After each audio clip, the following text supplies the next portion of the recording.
গত কয়েকদিন আগে একজন হুজুর বলছেন, বক্তা সাহেব, নবী করিম সাল্লাল্লাহু আলাইহি ওয়াসাল্লাম নাকি মুসলমান না, নাউজুবিল্লাহ। তিনি এই কথা বলতে গিয়ে কত বড় একটি হারাম কাজ করেছেন। এতে বাংলাদেশের অনেক হুজুর উলামায়ে কেরাম এর প্রতিবাদ করেছেন। সোশ্যাল মিডিয়াতে সার্চ করলে পাবেন এই ভাইরাল বক্তা ভাইরাল হওয়ার জন্য তিনি কত বড় কথা বললেন।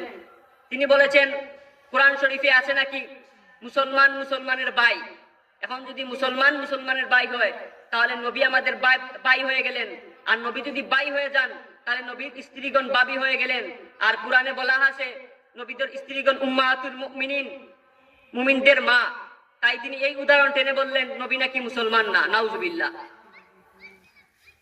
আরো কয়েকদিন আগে আরেকজন বক্তা বলে ফেললেন, বাংলাদেশের 64 জেলার মধ্যে একটা জেলা আছে, নাম হচ্ছে দিনাজপুর।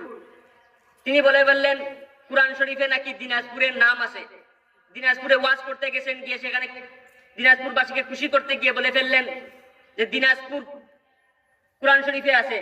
তিনি বললেন আলিয়াউমা আকমালতু লাকুম দীনাকুম, তোমাদের আজ দিন পূর্ণ করে দিলাম, আজকের দিনে তোমাদের দিন পূর্ণ করে দিলাম, আজকের দিনে তোমাদের দিন আজ পূর্ণ। তিনি বুঝাইতে চাইলেন এটা সন্দ্বীপ নাকি দিনাজপুর, নাউজুবিল্লাহি মিন যালিক।